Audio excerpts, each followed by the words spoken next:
All right, if everybody wants to find their seat, we will get started here in just a minute.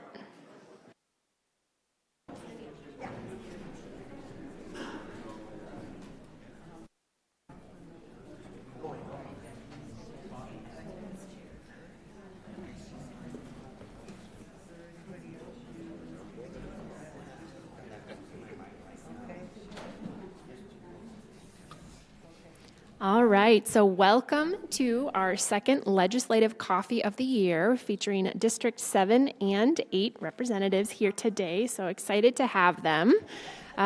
Just want to welcome you all here as a reminder of how this process works. In this back corner over here, there are slips of paper that you can write down your questions if there's a specific bill you're wondering about, and hand that to a member of staff. So myself, or I got two other ladies over here, you can just hand them to them and we will bring them up to our moderators.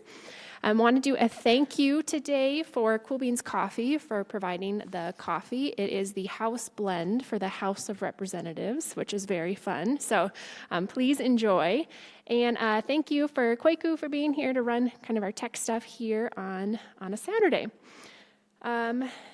As a general reminder, this one also goes a little bit longer because we have more members here. So this one will go until 10:30 instead of just 10. And very thankful for our moderators. We have Angela Boersma and Andy Foberg here to be asking our questions. If you missed something, feel free. We will have this rebroadcasted as well as up on our YouTube coming this next week. So you can look for that if you wanted to rewatch anything.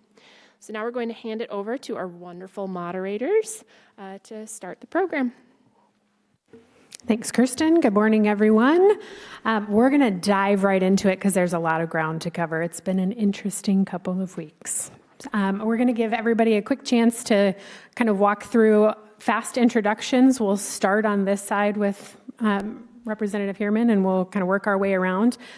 Quick introduction, and then a little bit about the things you heard in committee or major things that you saw on the floor this week. If you've got two highlights, that would be awesome. We'll start with Representative Heuermann.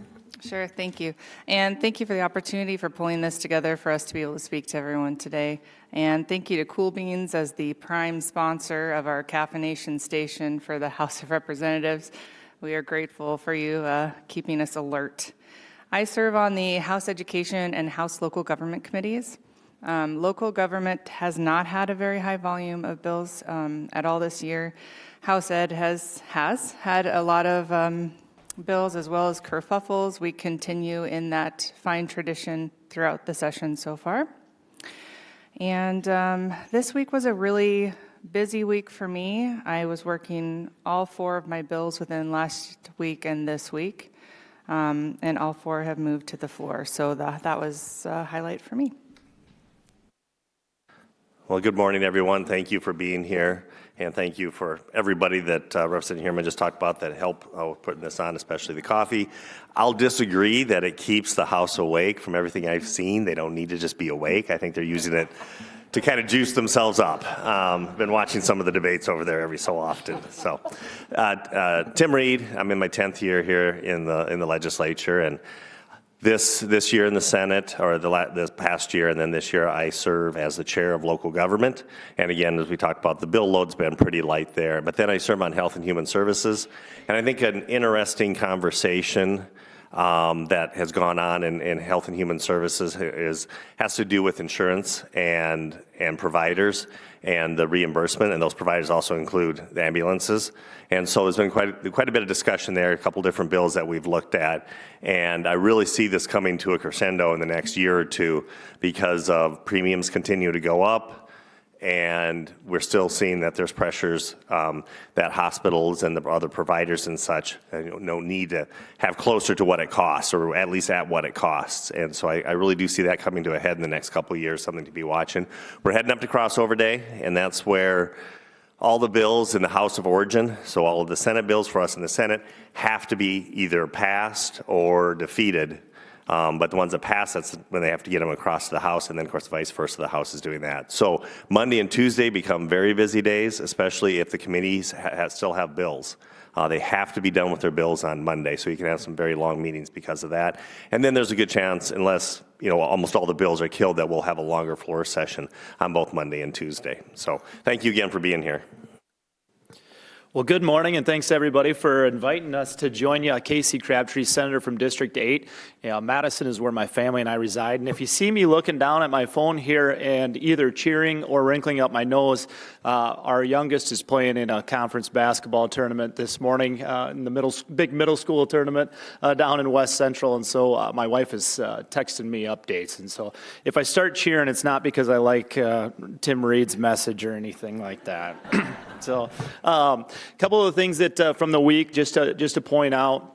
I chair Commerce and Energy and also serve on the on the tax committee. A lot of the things that I focus on are creating a stronger economy and really putting more money back in people's pockets. And this week we had some really good work that I think we're able to advance. One of the things was a couple of years ago I'd led an effort along with many of the legislators that are up here to make sure housing was more affordable. And we were able to advance that legislation a few years ago. It's led to 13,500 new units across our state that are more affordable for folks.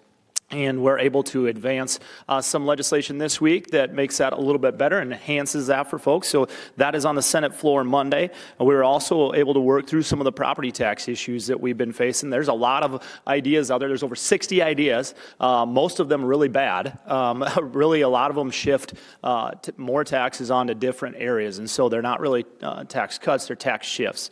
And we will be debating one this week here that I was able to advance out onto the floor. That's got $100 million worth of property tax relief for the hardworking folks in South Dakota. So that'll be a good debate coming up. And then we also had what's Senate Bill 239, which is an enhancement on the reinvestment payment program. And I think ultimately that leads to more jobs and better pay here in South Dakota. And so I'm excited to have that debate as well. So we have a busy Monday and Tuesday on the floor in the Senate, but I'm really looking forward to it. Good morning, everyone. My name is Tim Reich. I'm one of the representatives for District 8. Thanks for the invitation to be here this morning.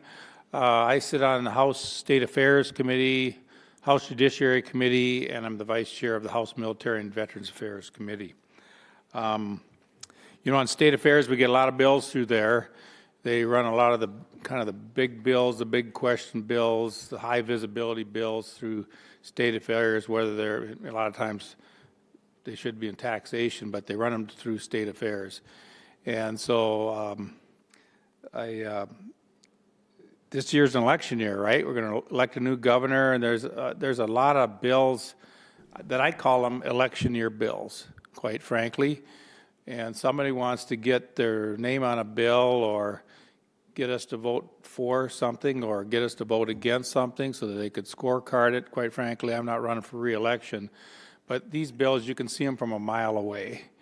And it's really unfortunate that we have to go through that, but we take every bill. There's 570 bills that get introduced. Every one of them gets a committee hearing and an up or down. It's pretty liberating not running for re-election because you can call a spade a spade. And some of these bills just need to be kind of called out, but they get life under them. And some of the ones that we can't kill in the House, our good friends in the Senate can kill them, and vice versa. And that's kind of the way it works. It should be hard to pass a bill all the way into law, and it is. It's very difficult.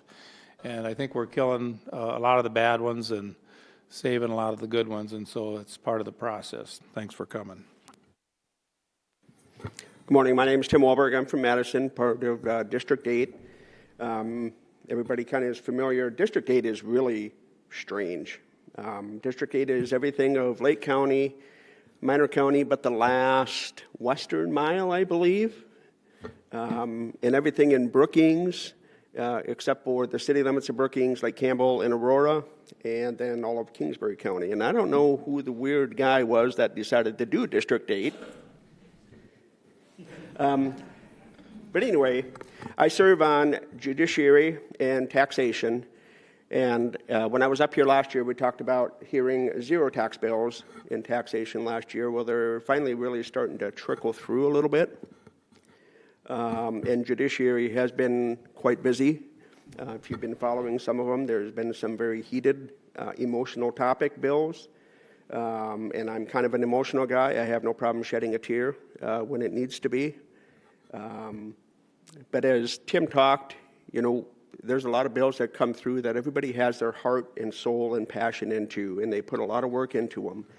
And they're bought by themselves or constituents back home because they really mean something to them. And sometimes we have to tweak the bill to make it better. And so it just doesn't serve one small area of South Dakota or one particular city. Let's make it better. Instead of making a whole new law, how about we just change an existing law and make the existing law better? Which is part of where I'm at. I don't want to make a new law for something. Let's just change an existing law and make it better. And there's a lot of times where certain bills come through, and if you're watching, you're trying to figure out, why are they updating codes? Why are they updating terms and different phrases? And a lot of that has to do with circuit court and Supreme Court appeals. So as the laws change and opinions get issued, we have to come back and we have to change certain rules and verbiage on the law. So we spend a lot of time doing that. And then we spend a lot of time debating things on the floor. And so with that, I also served on the EMS Summer Study Committee with Senator Reed, and we had a lot of good discussion during that stuff, and we passed a lot of good bills, and we have some other ones that are trying to benefit ambulance services coming up, and so hopefully we'll get to talk about some of those. Thank you. Sounds good. Thank you all. We're going to dive right in, and first topic this morning is education. Senate Bill 218 was narrowly defeated in a reconsideration on the Senate floor yesterday, which would have provided public funding for charter schools. Discuss your position and your feelings about the floor debate. We'll start with the senators, and certainly because we've got House members that are Education Committee folks, we'll let them weigh in on their thoughts as well. Well, thank you. Senate Bill 218 had quite the process it went through on the floor. And this is one, too, where things that go through the Senate, you're going to see 17 votes. We have 35 members. We have one member that had a stroke just before session got started. And so he's recovering. Luckily, he is recovering from it. But we're at 17 a lot. And if you're following in the press, or if you follow us closely, the lieutenant governor, we've always thought, could vote to break ties. He presides over the chamber. So that actually had to go through the Supreme Court real quickly because the Senate challenged that if that was true, and they came back. So but you're seeing a lot of these 17 votes, and that's how tight of a margin it is. With Senate Bill 218, I did vote against it throughout the whole process, and it really had to do with, we're so limited on funds for public education. And they would talk through, well, it's just the per student allocation that would come over to these charter schools. But our schools are a certain size right now, and you got to pay for the lights, you got to pay for the janitor, you got to pay for the heat. And so if you start to spread that out, we're going to have empty classrooms and schools that we've built that are costing the taxpayer, but yet they're not really being utilized fully. And so there's just a lot of resources and such with that, and that's why I did vote against Senate Bill 218. I was in the same shoes as Senator Reed on this one. I looked at this as public funds with private oversight. And we're in a situation from a budget standpoint at the state that matches many of the people that I talk to across our districts and across South Dakota. It's a very, very tight budget. You look at some of the things that were announced during the budget address. This is only the third time in 30 years that we've seen negative sales tax growth. Now, I will say that's because of a lack of vision, a lack of courage when it comes to building a stronger economy and more opportunities here. But we're seeing that really pinch hard when it comes to public education, when it comes to a number of other things. And so I just didn't think this was the right time. There's plenty of discussions to be had about school choice, and I always come back and say this. South Dakota had school choice before school choice was cool. Before all the other states were trying to follow along, we had the ability to quickly move through and make sure kids could pursue the education that works best for them with very little restriction on that. But this particular piece wasn't about school choice. This was really about public funds with private oversight, and we're not in a position to afford it right now. Any House members care to comment? This bill didn't make it to us, and every bill is different every year. We did see charter school bills last year that I was not in support of, and for a lot of the same sentiments that have been shared. But also, when asking what problem does this solve, I didn't get an answer that made sense to add charter schools an additional layer of complexity into what we're trying to fund. Thank you. All right, we'll move on. Next up is data centers. If South Dakota sees a proliferation of data centers, can one really shield other energy users from rising energy costs? And I might start with Senator Crabtree. Yes, thanks for the question. This is very timely. Yesterday, we moved through the Senate Bill 135. We worked through that process, I think, very collaboratively with an overwhelming response from the Senate. It's been clear since the very beginning that to do data centers, if we want to build data centers and we want the opportunities that they have when it comes to driving new jobs and more money back in people's pockets, when they do have the ability to also lower your property taxes because of the property tax base that they have. So there's real economic opportunities out of these if we do them right. But we don't want to do it at the expense of electric payers right now, and we don't want to do it at the expense of those who are using our water resources right now. There's a way to work that balance. There's 41 other states that have really opened up towards this kind of development and have done this. Some of them have done it better than others. Luckily, when you're the 42nd, you can learn from those who did this before, those that did it right and those that did it wrong. And so yesterday, Senate Bill 135 moved through the process. That has real protections when it comes to the electric consumers here today, making sure that we're not shifting any of that burden onto them. It has real protections when it comes to water usage with notification, and it has everything to do with local control. And so the locals still cite it. They get to pick where that goes. So I think that's got maybe the best set of protections, and that's after we worked through that together. And so I think there's real opportunities there for us from an economic standpoint if we do it right, and I'm really encouraged by the way that's progressing. I guess I'll just add to it that it was great to watch this bill move through the system because of all the people that did get involved to talk through this, from PUC to the energy companies to folks that were just there to make sure that the ratepayers didn't go up. So I really do think it's a good bill because of what's gone into it, but I wouldn't be surprised if it even gets strengthened a little bit as it goes through the process. That's going to be the vehicle to really make sure that we do put the consumer protections on. All right, we'll move on if nobody else has comment. House Bill 1184, everybody's so excited about that. How will you vote when House Bill 1184 comes through, since it may have a negative impact on Brookings? That's the bill that's adding definition around a man and a woman. Tim, you want to start? I'll start on that because I've already voted on the bill. I would put this bill 1184 into the bucket of election year bills. I'd put it squarely into that bucket. We've gone along statehood for 160 years or without needing to define the definition. Am I on the right bill of a man and a woman? I don't memorize these bills. There's the numbers. And that was a bill that was brought in the House State Affairs by John Hanson, who was running for governor. And John's a nice enough guy, but to me, this is clearly a bill that was brought so that he could take credit for it. And when you look at the bill, it's difficult to say, well, this bill is a horrible bill. I would put it into the unneeded bill category. We really don't need a bill like this. But it's tough to vote against it. I'd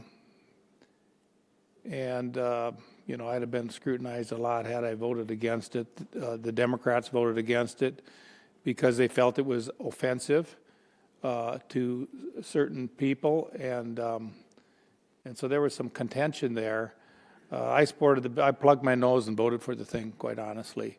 But it's one of them deals where we never needed that bill before. I don't know how it'll turn out on the House floor. Totally unnecessary piece of legislation, in my view.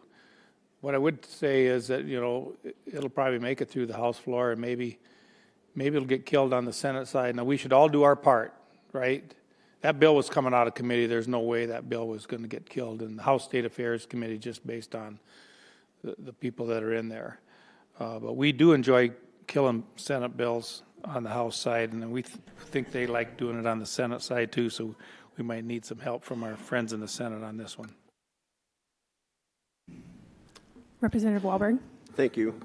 I agree with Representative Reich. I mean, we all know what a man and woman is, and it has already been defined. And when you're born, you know who you are and what you represent.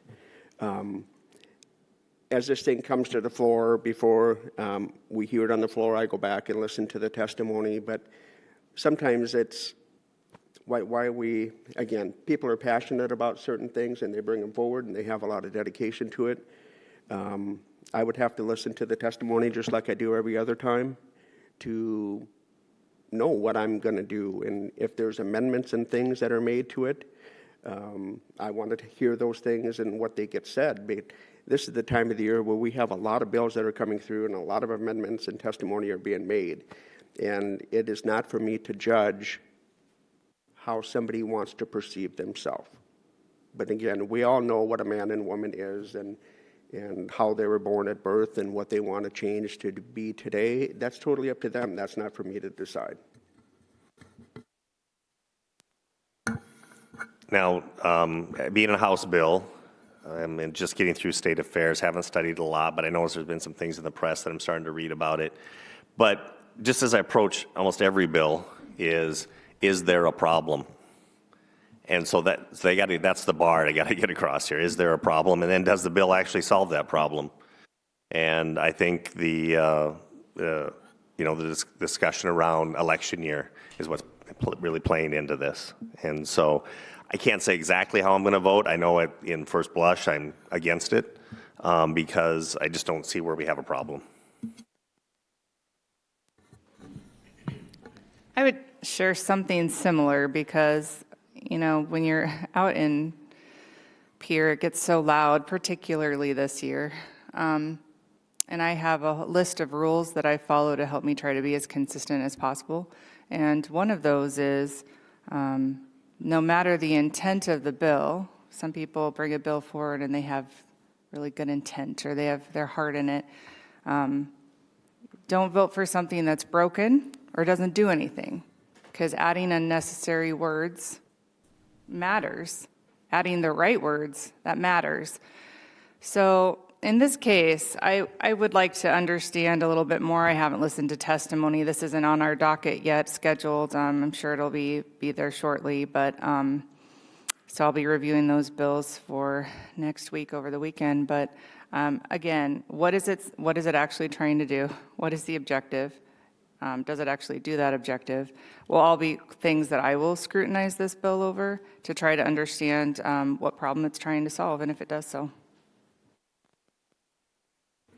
All right, we'll move on. What are the pros and cons of the governor's proposal to allow counties to have a sales tax in order to reduce property taxes? And are you for or against? We'll start with Senator Crabtree.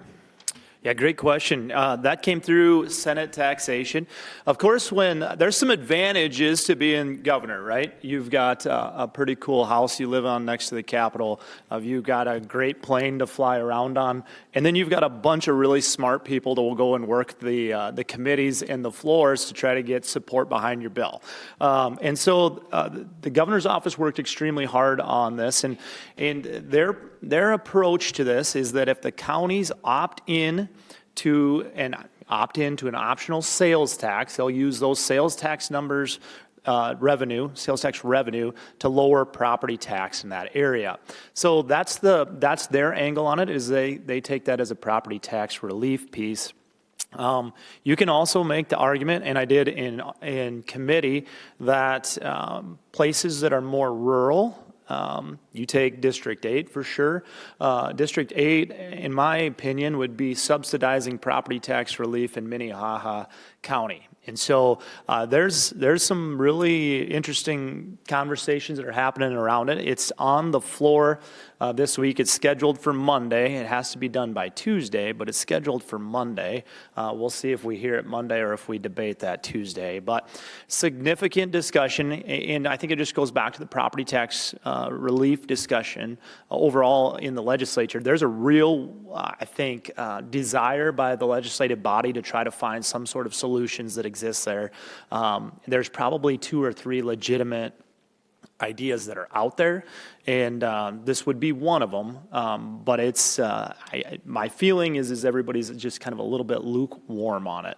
If you lived in Minnehaha or Pennington, you're probably really excited. If you live elsewhere, you've got to be a little cautious with it, I think. And I agree with what Senator Crabtree said. And just to get just a little bit more detail behind what he said, where you say Minnehaha would do this, well, we try as hard as we can, I'm sure everybody does, I do too, to spend as much money as we can in Brookings, right? But there are things, and one of them was shoes. That's the thing that really clicked with me on this. My wife and I had to go to Sioux Falls because she wanted to try on some shoes, has some particular shoes she was looking for. She got them in Sioux Falls. So now all of a sudden you're paying tax there. And so, this extra tax there in Minnehaha, and it's helping lower their property taxes. What does that really get us, right? And then if we did enact that in Brookings, and we've kept our property taxes in such great shape here, thanks to the commissioners we have in the room and previous commissioners. We just don't have that tax problem at the county level, I feel. If they were to enact it, well, then we've got the college students here that are paying for my property taxes. I would take down my property taxes. But continuing on with that, just as Senator Crabtree was saying, this is probably one of the better proposals that are out there, so this lukewarm. So I think I'll probably vote for it to keep it alive. As we probably get down close to the end of session, we'll start lining up these property tax ideas and say, okay, now which one is the best one? And that's how we'll probably approach it. All right, any representatives care to weigh in on that? If not, we'll move on. Senate Bill 150 allows us to exempt a motor vehicle of a debtor from being taken by legal processes, and that's one motor vehicle under the value of $5,000. Wondering, this was a split vote. Senator Reed voted no. Senator Crabtree voted yes for this bill. Wondering why Senator Reed voted no. That would have allowed a person who files for bankruptcy to keep one car valued at $5,000 or less so they can still get to work. So I think, and this was a very close bill. Again, it was as much as the charter schools went through a lot of iterations, several times on the floor. But there's the creditor and there's the debtor side of this. When you're talking about this law, and I understand at times we got to make sure that folks have the ability to work their way out of this debt, and so you don't necessarily want them to lose their car. And actually, in the end, it didn't become about a car. It actually just increased the exemption that they'd have in the idea that they should be able to use that exemption so they could keep their car. But let's not forget there are people on the other side of that that are the creditors that also deserve their money. And it's not just banks, big banks and credit unions and such, it's also just that person that has that small claims court, that someone didn't pay them for a service that was rendered. Or a good example was if they happen to be a renter, if they don't receive their money. So that's really where I was at with that, is that this really deserves balance to make sure both sides are protected. Yeah, Senator Reed and I actually sit right next to each other on the Senate floor. It looks just like this. I always sit to his right. And we agree a lot of the times, except for when he's wrong. And on this one, we did kind of split that, and we do have lots of conversations about how we're viewing that. My view, and the senator brought up great points on that. My view was overall kind of where we match versus states that are surrounding us on this debt limit. And really, for me, it's about, I spent a lot of my time talking about the economy and workforce. And in this case, I just kept coming back to the fact that you'd be taking away a guy or gal's ability to get to their job. And at that point, that's kind of where I ended up deciding, hey, if this is what it takes to make sure that they stay in the workforce, that they can get their kids to daycare, so that they can get to their job, then that's the best path for how I viewed it. So lots of debate when we were sitting on our at our desks back and forth when we split that, but that was kind of how I looked at it. Sounds good. Just a reminder, folks, we'll take more questions. So if you have something burning in your mind and you haven't asked it yet, I can't ask it up here if I don't know your question. So please make sure you're grabbing papers in the corner, fill out additional questions, and we'll make sure to get those asked. Next one is, what would you think about some legislative rule change that would limit the number of hog house vehicle bills? Those bills that are used that don't typically provide adequate notice to the public, and they end up at the end of session. Anybody care to comment? So the question is really about whether or not we use hog house amendments as part of the legislative process. It's kind of a fascinating story. Senator Reed could probably tell it better, but the actual term for hog house comes from right here in Brookings and from SDSU. I think, was it the 1920s when they had the big debate? Or maybe Tiedemann. We're looking back at Tiedemann on this, so. 1921, I was pretty close. All right, so 1921, and it was a big debate over swine facilities at SDSU.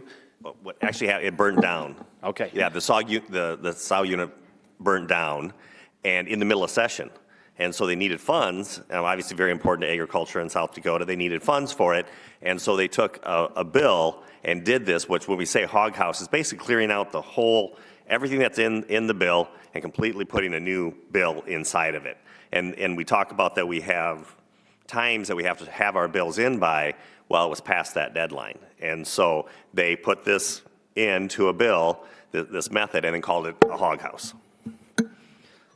So, great question for Brookings. Anyways, it's been a process that's been here for 100 years. It's part of how the legislative process works. I do want to just make sure that everybody's really, really clear. It's nothing more than an amendment to what's going on, and they happen all the time. This example that the senator just gave was an emergency, so they might happen when something happens in the middle of a session. It also happens because of a lot of discussions that are happening with the legislative body and stakeholders, and so you'll see those processes happen. They work the exact same way. The public's involved in every aspect of that. It gets published online as an amendment.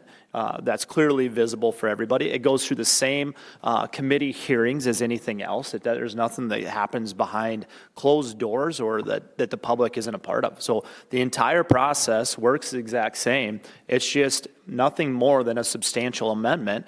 And generally, that's because there's been positive discussions on how to do something that works better for all the stakeholders.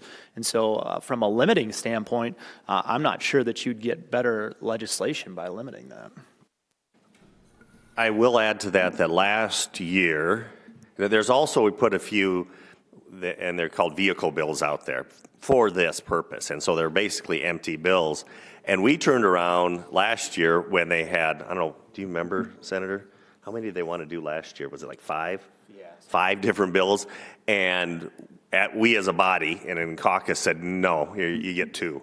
Just make sure that we're limiting that. So we do have to self-limit ourselves on some of these things. I also think it's important to note that even if it was let's say there was a bill that came through the Senate, when it got into the House, it was hog-housed on the floor, basically the last step, of the process. It still has to come back over to the Senate. And the Senate has the ability to say, no, you can't do that. Even if it got through the Senate, then it still has to go through the governor's office. He can either veto it or sign it. So there are a lot of checks during it. I think what can get frustrating with folks, and actually I think with a bill that we took up in Health and Human Services on yesterday morning, there was a very long bill. We had been studying it, and it had to do with licensing vape retailers. and there was a huge hog house that really just got put on in the last minute. So there was a lot of work there to kind of sift through the bill and make sure it was right. Well, it was just a better bill. It was because several people came together and said, if you're going to do this, here's the proper ways of doing it. And so it became last minute, but it still had a full hearing in the Senate. And then there's also, anytime you do an amendment, there's an extra day before it hits the House floor. And that gives people also another day to look at it because it has had an amendment on it. So there's checks and balances along the whole way. And I believe we have to self-limit ourselves on those. I just got one question. I'm unclear. Was Senator Tiedemann in the legislature in 1921 or not?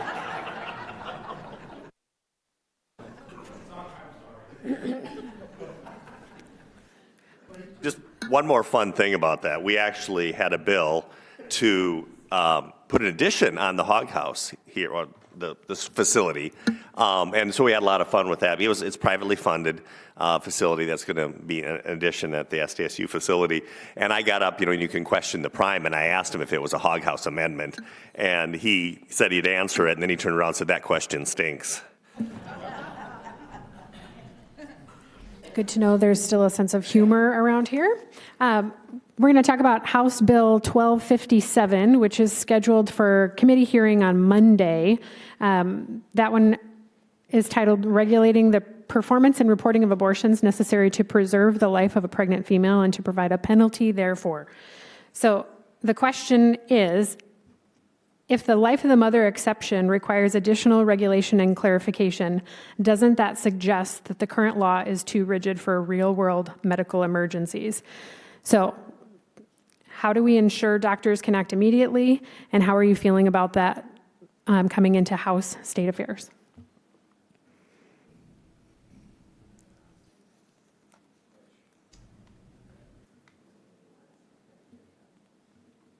It's entirely possible, since it was scheduled for Monday, they haven't had a chance to read it yet. That's this week's homework. Well, I'm on House State Affairs. Let me just give you an idea ahead of time what it's like being in the legislature. On Monday, I have two committees, State Affairs and Judiciary, and I might even have a third committee in the afternoon. And then we could probably have 15 bills on the House floor, 6 in State Affairs and 5 or 6 in Judiciary. So if you add all those up, 27 bills that we would have to read ahead of time, which I'll read them all ahead of time.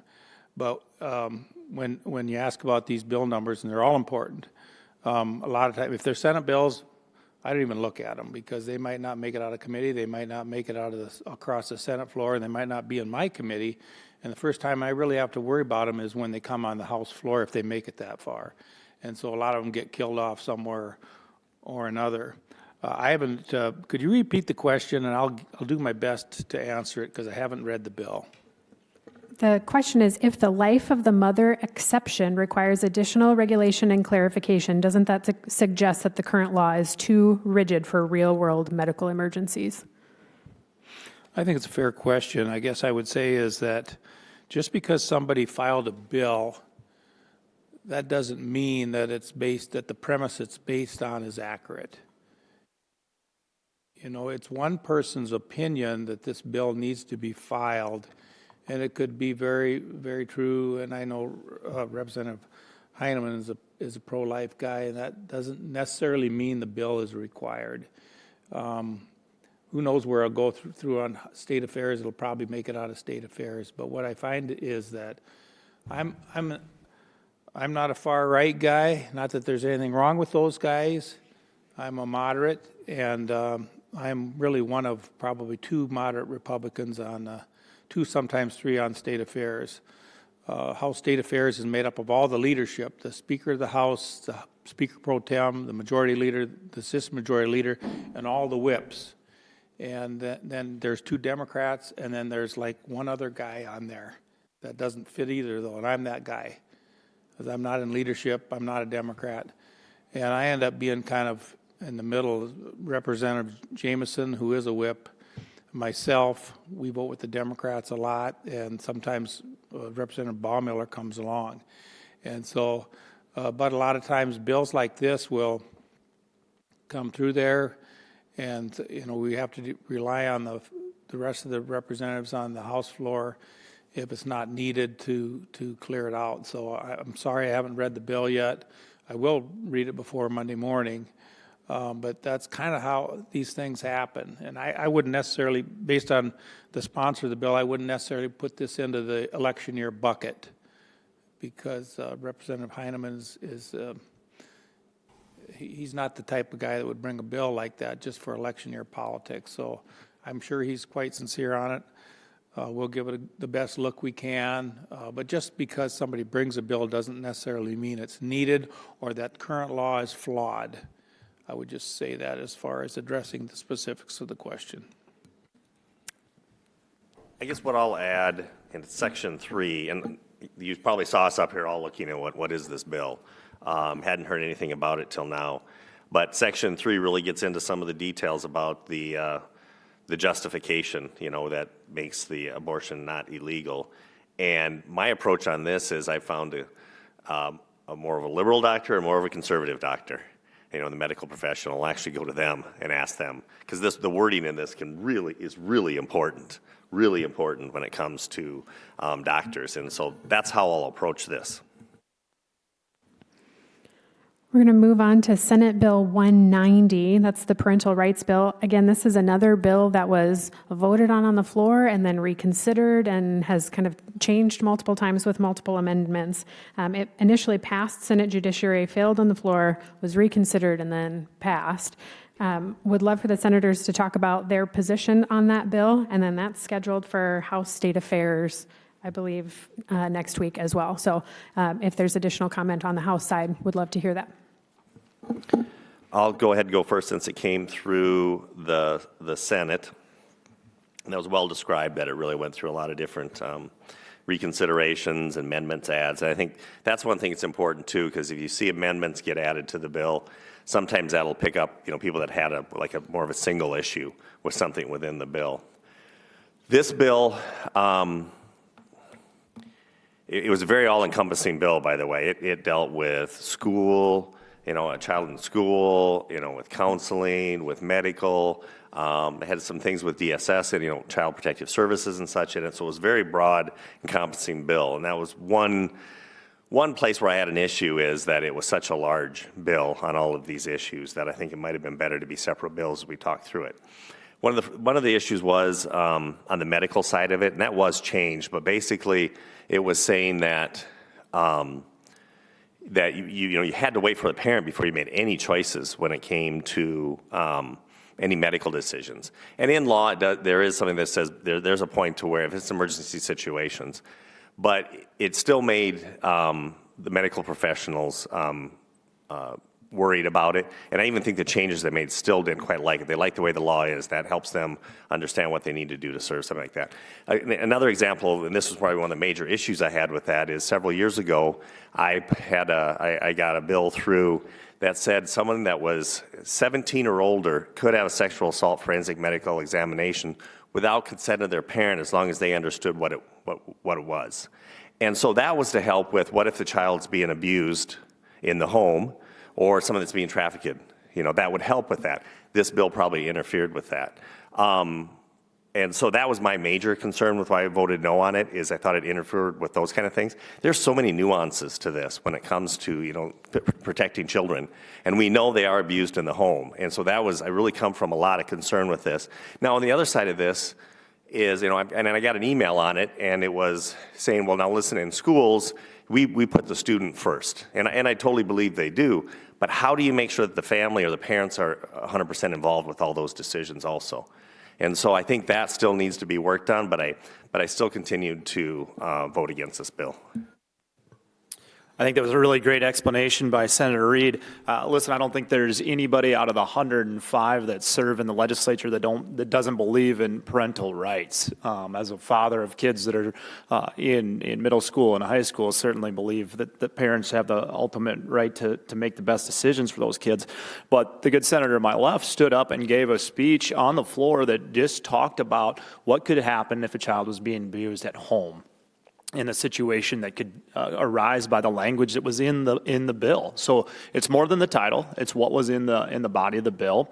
And he put up a very convincing argument on the floor, and I ultimately voted no based on that. And he had done a lot of study on it. I will also give you a little bit more history to it. There was a very similar bill brought by the same legislator last year, and it came through the Senate side pretty quickly and early on in the session. It was later heard on the House floor, and Representative Reich and Representative Wahlberg, I think, and I know those two anyway, found some fatal flaws in it that we hadn't seen earlier, and defeated the bill. And so there was apprehension, I think, from a number of us that missed that the first time when this came back around. So it got over narrowly, and sometimes when they barely get by, they get a lot of scrutiny on the next chamber. I'll just add a couple of things to it. This bill did come through last year, and I think there was probably a couple tweaks to it from what it was. But I will just say, everybody wants the best for their children, and everybody has the rights for their children. But my issue with that bill was this. We are taking, if something was to happen to a child, us 105 people, are judging the evidence by what a judge or law enforcement has in their hands. We're taking that discretion away from them. When they have the evidence, they know what's being said, done, all of the counseling notes. We don't know any of that stuff. And so as legislators, if we take that away from judicial decision-making, that I don't like that. They're the ones that can make that decision, and they're also in the best interest of the child. And one of the comments that I made on the floor last year is I challenge you to call Child Protection because they have an automated thing. Child Protection and Social Services is about strong families and foundation, and that's our future. And I said that. And I said also, pull up the website, because it says the same thing. Everybody there was for making sure that we protect the kids. But there's sometimes, if it involves another parent, now we have to disclose this to the other parent, or we carve out certain aspects of that. I was not comfortable with that. And then I will tell you, the second to the last day of session, I was told that I was not upholding the Constitution, and that person yelled at me with the finger in my face. And I turned around and said, you have no idea what I did for 30 years of a career. For 30 years in law enforcement, I upheld that Constitution and protected kids in some of the most darkest times that you will never, ever see. And if you have, you know exactly what I'm talking about, because our heart goes out to those. And so, well, as this comes again, I'm really hoping that we can work with the senator and try to make this the best bill possible for everything, instead of trying to create something new. Thank you. We'll move on to the question of rural access infrastructure funds. There are currently two bills, Senate Bill 236 that passed unanimously, Senate Bill 240 has not yet been heard. But the question is, will counties in South Dakota still receive rural access infrastructure funds to help townships with their culverts, or will that program likely go away? And then in your view, has this been a successful program overall? Well, I'm highly biased on this because it was my first 2 years at Representative Caleb Fink from South Central part of the state, and I worked on this together. The first year that we put this together, it was to actually use data to drive decisions at the county and township level. We always heard concerns, but we never had actual data that we could look at. In business, we use data to make decisions every day. We should be doing the same in government. And so we set out, and I think the first year was about $6 million, and we got all the studies back, and it showed us we had a need of somewhere around $54, $56 million worth of small culverts and bridges, kind of these things that the townships and counties needed assistance with. And so we took that and ran that right back to the legislature and said, here's the proof of the things we have to do. We can find this. This will help, another way that we can drive some funds back to the local level. Probably helps alleviate some of the property tax concerns going on, and just part of that whole deal. So we did that. Those funds have been expended wisely at the local level and made a difference. And now we're having the discussion again. Do I think it's going to go away? No, I don't think it's going to go away. I think there's a real chance that we can fund part of that. I also I look at that and say, hey, this is a good program because it's critical infrastructure we need to get our goods to market. Right? I mean, we're talking about corn, bean, hogs, cattle, and being able to haul them and get them into market. And I think that's a spot that the government should be in. And I think it's got a very good chance of continuing that process and continuing to work together, where you really have the locals and the states partnering together. Perfect. We'll continue to move on. Last week, Governor Roden recommended a 1% increase for the big three. We are approaching the point of the session where budget and appropriations discussions finally get real. This is the last forum for this year, I believe. So anticipating, do you think that will actually come to fruition? And is that actually enough? That's a great question. We have had a lot of really encouraging discussions around the amount for the big three. It's in a tricky position right now because we're still in negotiations with our good friends in the Senate over some different appropriations. But I think there's a concerted effort that people care and want to increase that amount. I'm very encouraged that at least that 1% will be on the table and we'll be able to do something positive. I'll just add to that. Totally agree with everything said. At least 1% should be able to be accomplished. But I was talking to an appropriator. It's too bad we don't have an appropriator. It was nice when we had Tiedemann here to help us out with a lot of these issues. But they're also, and you always say, everybody says, well, are you really looking at it, scrutinizing everything in the budget? Where can you find money? Well, there's been a couple places where they're finding a few million here and there that will help us be able to maybe even get above 1%. I would just say I'm glad that we're headed there, but I would say that is not something that we should celebrate. And I think most of my colleagues up here would agree. When we look at the big three, when we look at our education, that's something we should be investing in. But frankly, you can't invest money you don't have. Just, it's no different than the state than where you're at what local government or in your own household. And really, I want to go back and tie it back to what I think is the major issue, and that's the economy in South Dakota. That's job opportunities. That's how we're driving more dollars back to hardworking South Dakotans in ways to make sure that things are better. And, frankly, the budget looks the way it looks because we haven't done the right things in the state when it comes to the economy and pushing it forward. That's a fact. So third time in 30 years that we've seen negative sales tax growth, and now we're talking about a 1% increase for our teachers, and we're, half celebrating that. And that is honestly, that's a failure. And so I would say, yes, let's do what we can short term, but long term, we have to be focused on building a stronger economy. That takes vision for what the economy is going to look like into the future, and that takes courage to do what's right. And I will be continuing to drive that message for the entire 3 weeks down the stretch here. I don't know if we're going to get another data center question. We had the first one, it was fairly narrow and it was well answered, but I'm going to use Senator Crabtree's answer there to go back to data centers, because I know there's a lot of people that are hot and cold on these things, and I want to talk to you because we've had 3 bills now that come through the House, and all of them, I believe, are really targeted at making sure we don't get any data centers in South Dakota. And this is just my opinion, okay? The first one that came through was House Bill 1005, and that was a bill that would provide some tax incentives for people that were going to come and build a data center in South Dakota. And these are not unique to South Dakota. This concept is not unique.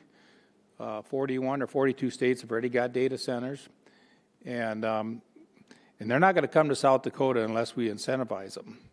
And you can like that or not, but that's just the reality of it. The suggestion that we weren't going to get any tax money if we pass that bill was absolutely ridiculous. It was going to be as ridiculous. This on one $4 billion hyperscale data center, the taxes in 10 years would be over $300 million, roughly half of that to the local and half of that to the state. So the suggestion that there's no tax revenue from a data center is just ridiculous. They're building 50 data centers a year, 50 of these new ones every year. And South Dakota seems hell-bent on passing laws that will keep them from coming here, and that's fine. That's fine. North Dakota has got one on that's operating now. They're planning their third data center up there. So if you use this number, that's $1 billion of tax revenue for those 3 data centers in 10 years' time. And so I would just say we need to resist buying into propaganda that says these things are evil, resist the idea that says, you know what, these guys are getting too good of an idea, because 100% of zero is zero. And that's what we're getting right now in South Dakota. So we can't be, we just need to look around here and see what's happening, see where they're going to continue building these things. And right now it's looking like none of them are going to come to South Dakota. And these are, I hate to be on a soapbox here, but last year we kicked out the GEVO. GEVO was a jet aviation fuel center, that was $1 billion investment in District 8 over by Lake Preston. And, they're building that. You know where they're building that now?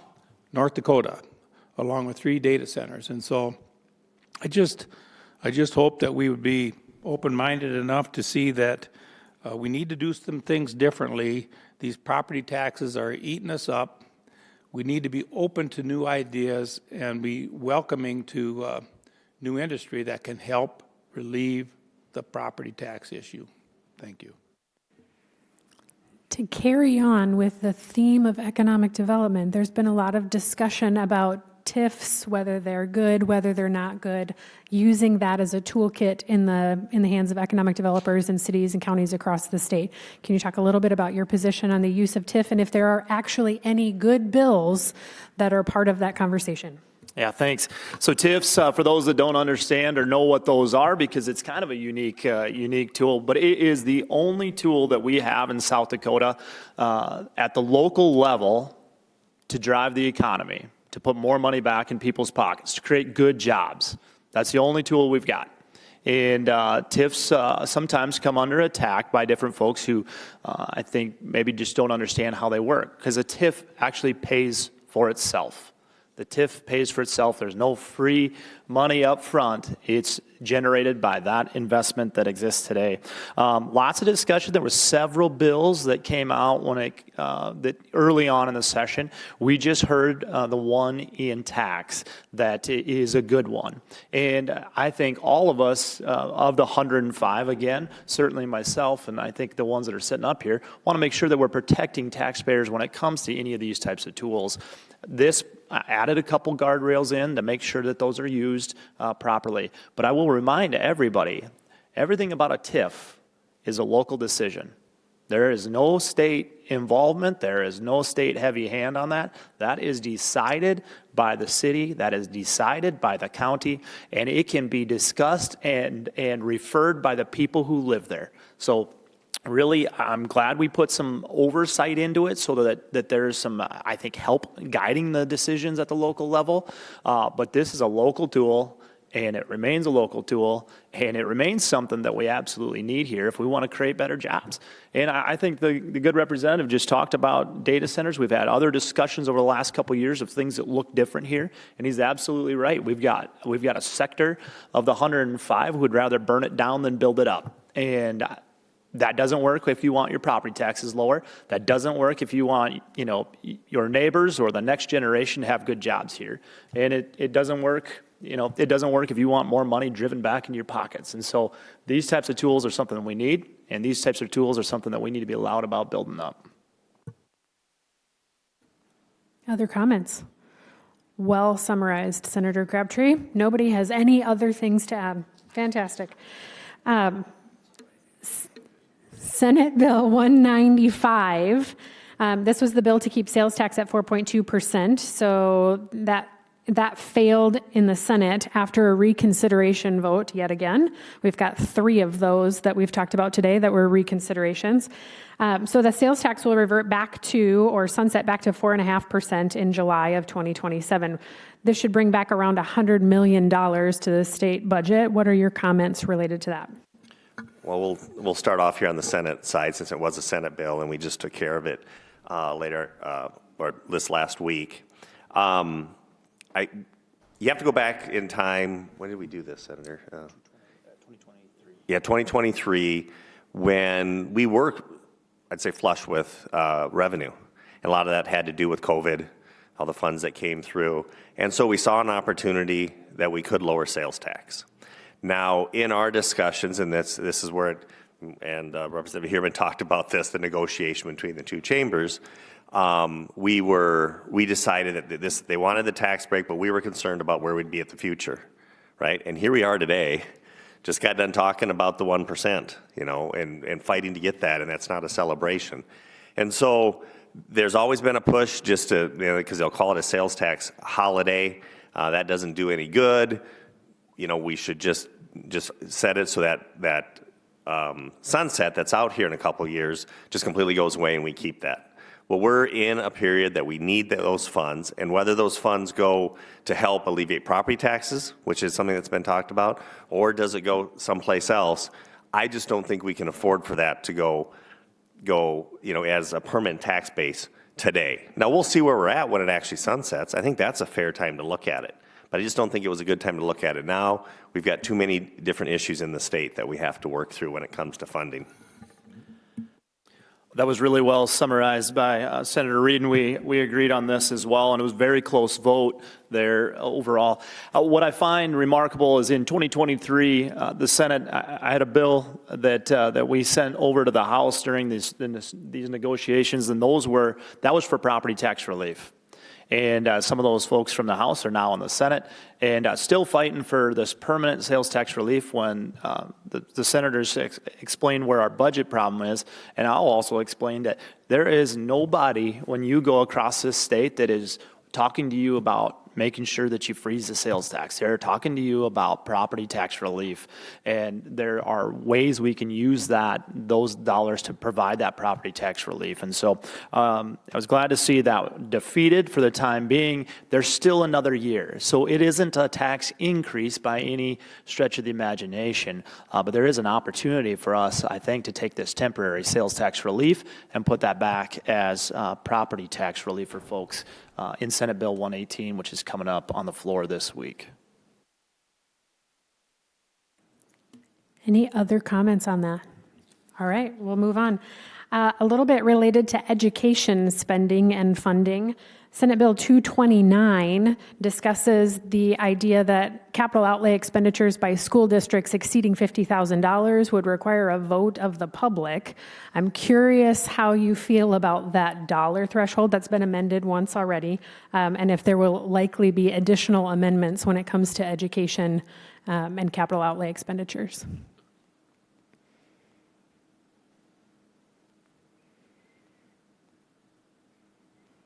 It's on Senate Education at this point, passed out of committee 4-0.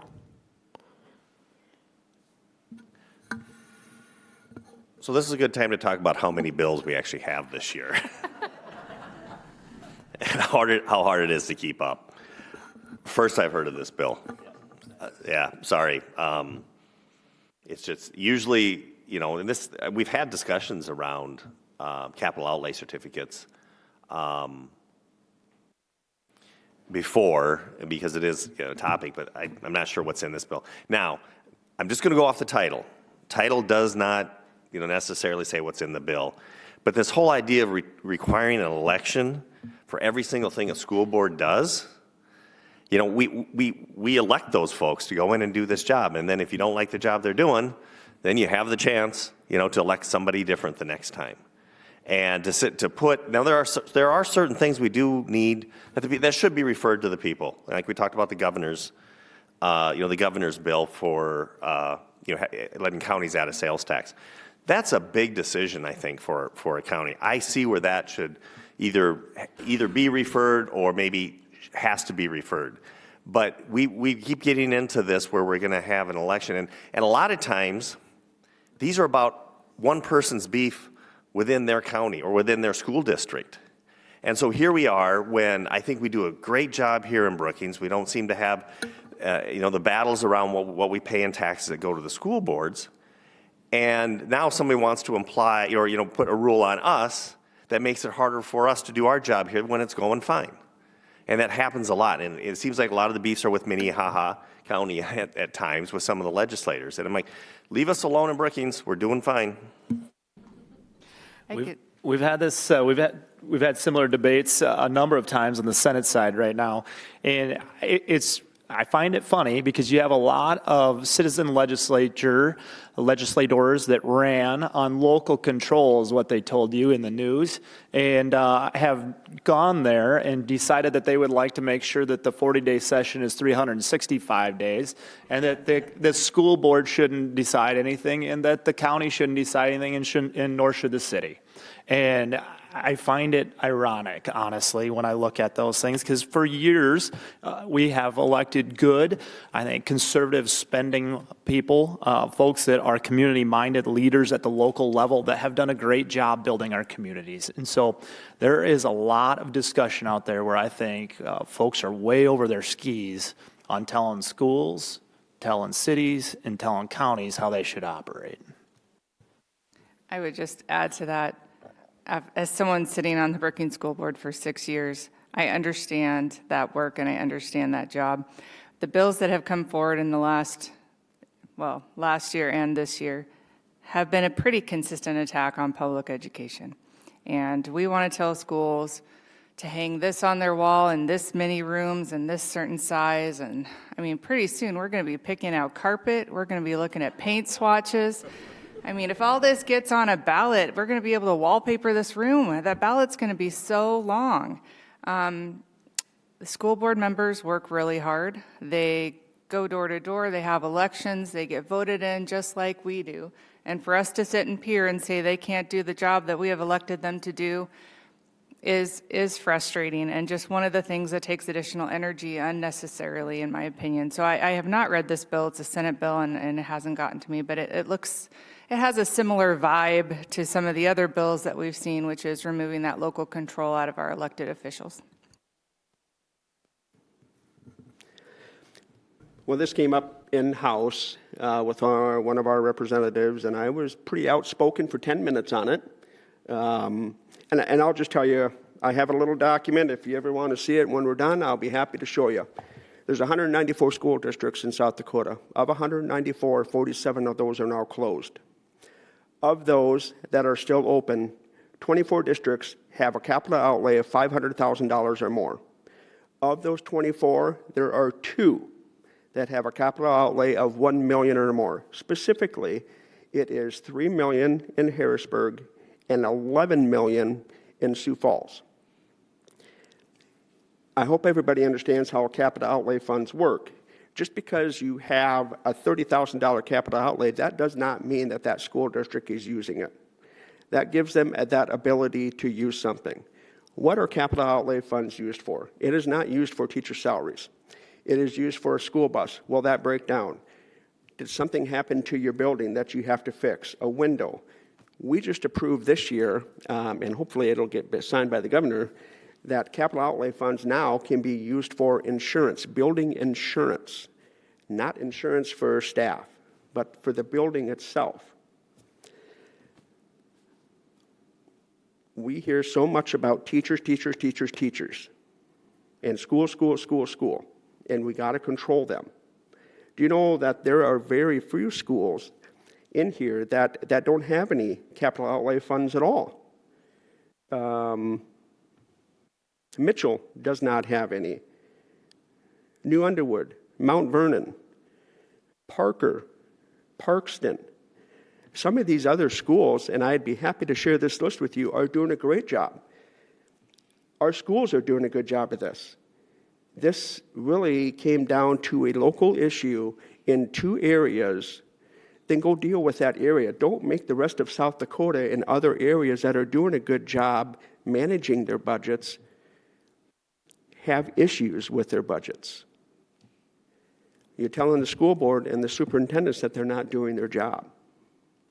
And so I will tell you at the end of that Senate Bill 85 that I talked about, I had one person come up to me and say that I can't believe that you said that. You had better watch your back. Because I stuck up for the school and I presented the facts. So, and again, we all work hard at presenting the facts and saying the information.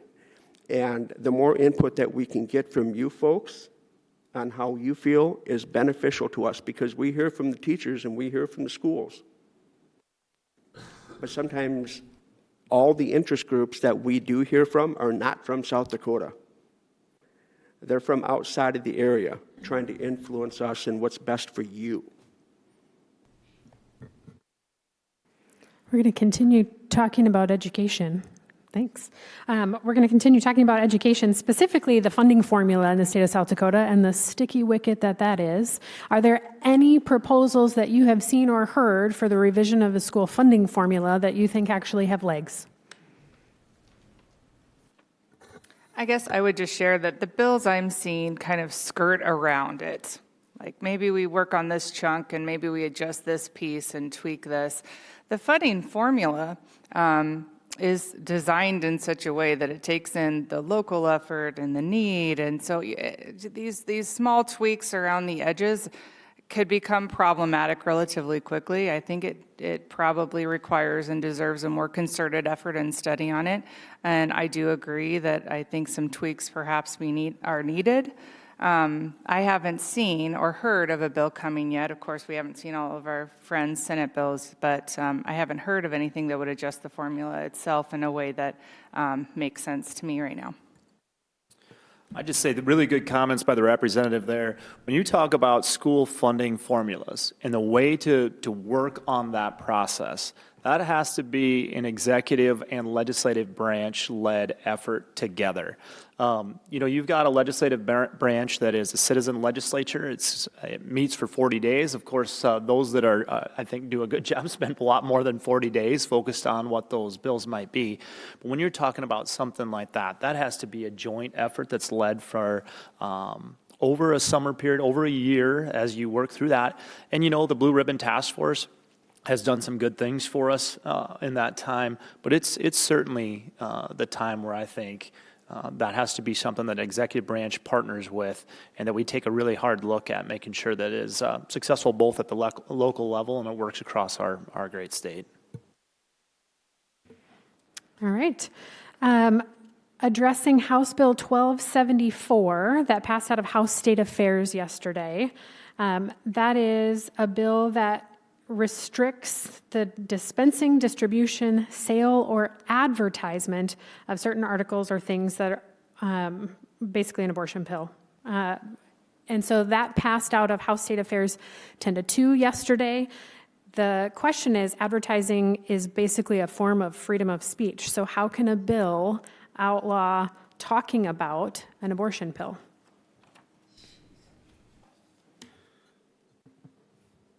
Well, we don't get to pick all the words in these bills, and that bill looked completely different the day before. This was a bill that the day before I liked a lot better than when they hog-housed And quite frankly, I went to the sponsor the morning of the bill hearing and said, "What are you doing here?" Because it was a completely different bill than, well, it was on the same subject, but it was a completely different bill. I think the word advertise, that was amended in the committee hearing. It was solicit to begin with, and it went to advertise. And the reason why they changed that particular word was because with the word solicit, there was a question of whether if the pregnant mother would be guilty of an offense if this passed, if you kept the word solicit in, although the author of the bill used a different definition for solicit that was really targeted more at the person that produces those abortion drugs. And so that's why the word advertise came on. And I would just tell you that the Attorney General was in the room, and the Attorney General was part of drafting this bill because of current lawsuit that he's involved in on behalf of the state that has to do with abortion pills, and I'm sure you've all read about it. But this is I think in the end, even though I was angry, once I heard all the testimony, heard the Attorney General, heard about legal decisions that were already had been made, legal precedent, current law, and the Attorney General's ability to target, because some of these drugs that are used that are dangerous have a real legitimate purpose. You know, if somebody miscarries and they go to the emergency room, or if they need help, these are the two drugs that are really the subject of the abortion pill discussion, have some very legitimate medical uses. And so that's why crafting language like this that tries to eliminate dangerous use of drugs by pregnant mothers who are just trying to do something that they believe is in their best interest. Getting it right is difficult, and words do matter. And I don't think anybody on any side of the equation wants to jeopardize a young woman who finds herself pregnant. We don't want to do that. And so we take the bills that are before us, and we just, for me, you listen to the opponent and the proponents of the bill, and I believed in this particular case it had merit. I think that the word advertise was a better word than solicit, and really never targeting the pregnant woman, but targeting people selling these drugs on the internet and other places that would, if used improperly, would cause great deal of harm or death to a pregnant mother. So I guess that's the best answer I can give you on that bill. Thank you. Senator. I'll just add, and haven't read the bill, you know, and as you see, it can change. That's why you don't go studying bills early on at times, because they can change as they go through the process. And I think what's going to be interesting in this, and what I'm going to be listening for, is at what point is it not free speech to advertise something that's illegal? Agree or disagree with our current statutes? It's really going to come down to, okay, if this is illegal, can you advertise it? And I don't know enough about it yet. We'll see how this, when it actually comes to us. But that's how I'm going to be looking at this issue. Thank you. A moment ago, you all talked a little bit about local control and the ability for local municipal governments and county governments to make decisions for themselves. Senate Bill 3, Senator Crabtree, this one's one of yours, prohibits cities and counties from requiring building permits for certain owner-occupied home improvements. Can you talk about that for us, please? I actually think that's Senator Rolls. I might be on it, though. So this is part of a collective effort that the Senator Rolls from Aberdeen, and really the goal that we were looking for is, are there certain things that maybe we have permits on, certain things that lead to eventual property tax increases that maybe we don't need to have that piece of legislation for. Now, the good senator to my left and I probably are two of the most common folks to work very closely with the South Dakota Municipal League on things, just based on based on our past, honestly.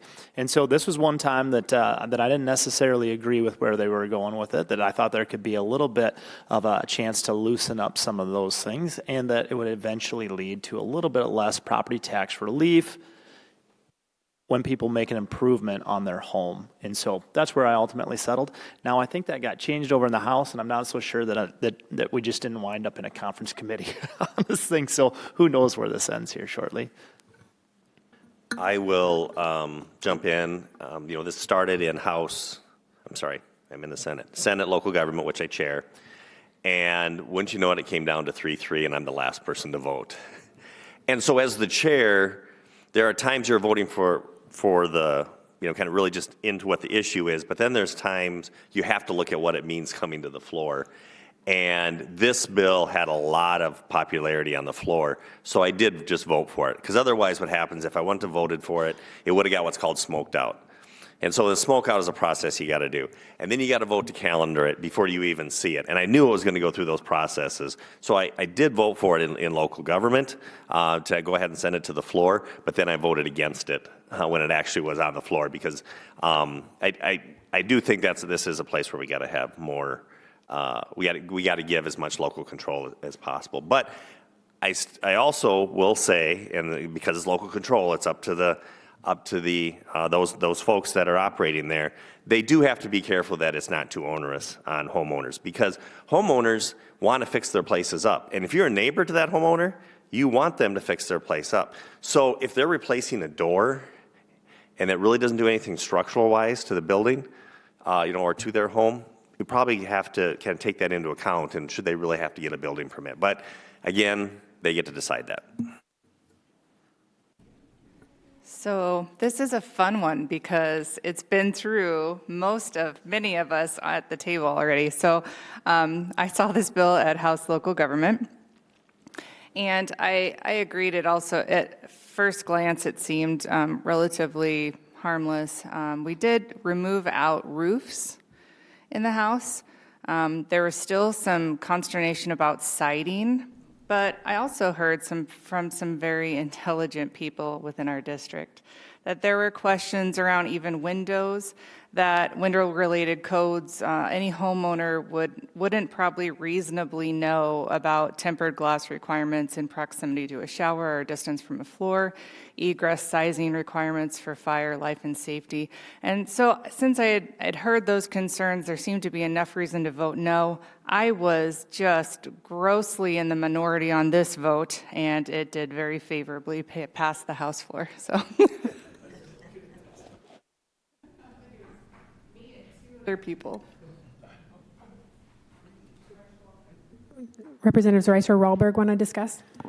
This bill had a lot of, I guess I would say, encouragement from homeowners about, do you really need to get a building permit just to place your outside door that is broken, or a window that you have to replace that's on the outside that could have some cracks or something in it? They felt that they shouldn't have to do that. And we're really not changing the overall structure, making it bigger. So I felt sided with the homeowners, as a lot of our caucus did, on the House floor. Why subject them to another payment of a $25 building permit? Some people wouldn't really care. But if they just want to go replace this door now, instead of having to wait for this building permit, why shouldn't we let them replace that? I would just use this bill as an example of how we decide to vote. I was in caucus a few days ago, and my director of equalization, who happens to be the planning and zoning person as well in one of my counties, texted me, and she said, please don't vote for it, not this bill.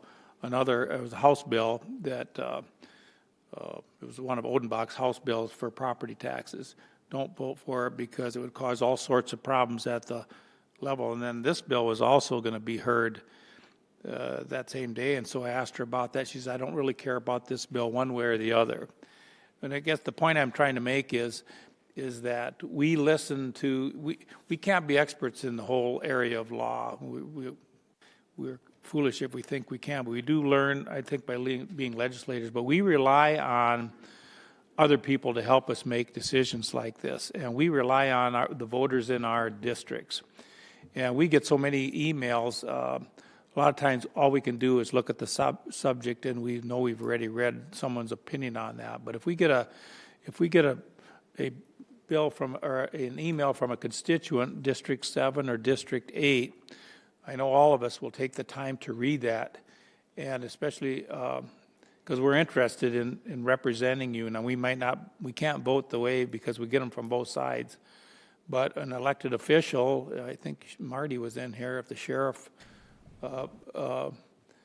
weighs in on something. Now, I don't always vote with the sheriffs, Marty. I apologize for that. I used to be a sheriff, but we do take that input seriously. So I would encourage you, all of you that are interested in these things, to reach out to us, because we do take those suggestions seriously. And this is a case of where the Director of Equalization didn't care on this one, but she had a very strong opinion on another bill, and so that's just food for thought. Thank you.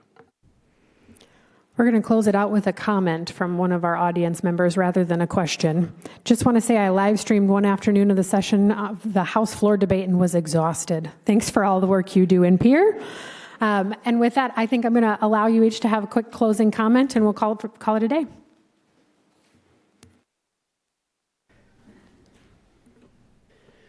Well, it's nice to see all of you here, and I really appreciate the engagement. I will just say one thing related to an email, and I don't know how many of you do it, but there are different types of web addresses, vote, click vote, whatever it may be. I don't know how many of you actually sign up for these specific websites where you can check the box on what you're interested in, and that check the box will send us an email about a particular topic. Do you actually pay attention to what that email is that comes out? Because I guarantee you that probably 99% of you don't know the language that's being sent to us. And so why do I say that? We get a lot of those click to vote, whatever it may be, it's auto-generated versus actually getting something directly from you. I actually had a virus that got onto my state computer, so I don't open any of those. But when I see directly from, it can be District 24 too, but 7 or 8, I open up those things and I read them. But I actually went back to one of our people in Madison. I said, do you actually know what this email said? Because I know who you are, and this is not what you represent. So take the time to send us something, because we do read it, we do reply. I do reply to quite a bit of them. Some of them I actually reply right on the House floor when we're doing these things. But the engagement that we get from you folks is great, and all these questions are great, and I'm glad that you take the time to interact with us and know more about your government and what we're doing. Because sometimes what you see in the outside is different than what we see in the inside, and so we can educate both. So thank you. Like my good friend Tim, if I get one from District 21, I don't read it. I'm sorry, that might sound like I don't care, but I'll just give you an example. I had one night when I was exhausted and I didn't read the emails in my room at the end of the day, and we went past 7 o'clock in committee hearings, and then by the next night, I had over 400 unread emails. And so I'm looking for the emails from my constituents, and you just don't have time to read them all. And it's not that we don't care. It's not that I don't care. I do care very much. But I want to try to get to those emails from my constituents, and it doesn't mean that people from District 7 don't have good ideas. I do look at District 7, okay, because you guys are probably mostly from District 7. But I want to thank you for showing up. serving as legislator has been a big deal for me. This is going to be my last term, and there's other people out there that got good ideas, and I encourage you to study what they would bring to the legislature, and I wish whoever takes my place the very best. Thank you. Well, on a Saturday morning in the wintertime in South Dakota, it's always really fun to think about the saying, the world is run by those who show up. And so thank you for showing up on a cold, brisk Saturday morning and caring about your community and your state and taking part in this process. It's always good to hear your feedback before and your questions that are on your mind. As we go through the next 3 weeks, I can say from my perspective, as we wrap up the session, we still have the big issues in front of us. There's still big issues to tackle when it comes to the budget, when it comes to property tax relief, and when it comes to really creating a stronger economy for us. So I'll be laser focused on those things because I think that's the number one issue when I talk to people in District 8, District 7, or across the state. And it's the way that we make the quality of life better for all of South Dakota and really generate those opportunities for the next generation to live here and raise their families here. And so that's where I'll be focused, and I appreciate your time today. And please reach out over the next 3 weeks if there's anything we can help with.